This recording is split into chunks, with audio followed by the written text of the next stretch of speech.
Foundation shade by করার আগে আমি তোমাদের বলেছিলাম আন্ডারটোন কী সেটা জানাটা খুব জরুরি।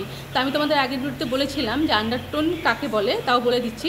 আমাদের স্কিন টোনের ভেতরের যে লেয়ারটা সেটা হলো আন্ডারটোন। তো আন্ডারটোন 3 প্রকারের হয়, ওয়ার্ম আন্ডারটোন, কুল আন্ডারটোন এবং নিউট্রাল আন্ডারটোন। আমরা কোন আন্ডারটোনের মধ্যে পড়ি সেটা জানতে গেলে পরে আমাদের কালার হুইল সম্বন্ধে জানাটা খুব জরুরি।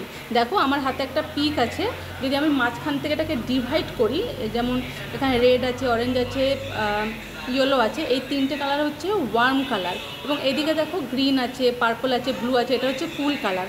ওয়ার্ম কালার মানে হচ্ছে গরম, ওয়ার্ম মানে হচ্ছে গরম। যেমন ধরো সূর্যের থেকে যে আমরা পাচ্ছি সেটা হচ্ছে ইয়েলো কালার পাচ্ছি, বা রেড আগুনের থেকে রেড কালারটা পাচ্ছি। অরেঞ্জ কালার যদি কেউ কোনো ড্রেস পরে বেরোয় চোখে আমাদের খুব বোঝা যায়। তো এই কালারগুলো দেখে আমাদের চোখ ঠিক কমফোর্টেবল নয়, মানে এগুলো ওয়ার্ম কালার। উল্টো দিকে দেখো এখানে পার্পল আছে, ব্লু আছে, গ্রিন আছে, এই 3টে কালার যখন আমরা 3টে কালার দিকে যখন আমরা তাকাই তখন খুব ঠান্ডা ফিল হয়, মানে চোখ খুব রিল্যাক্সিং ফিল করে। তো ইন্ডিয়া যেহেতু ওয়ার্ম কান্ট্রি, আমরা ওয়ার্ম ক্যাটাগরির মধ্যে পড়ি এবং আমাদের টোন হচ্ছে ইয়েলো আন্ডারটোন।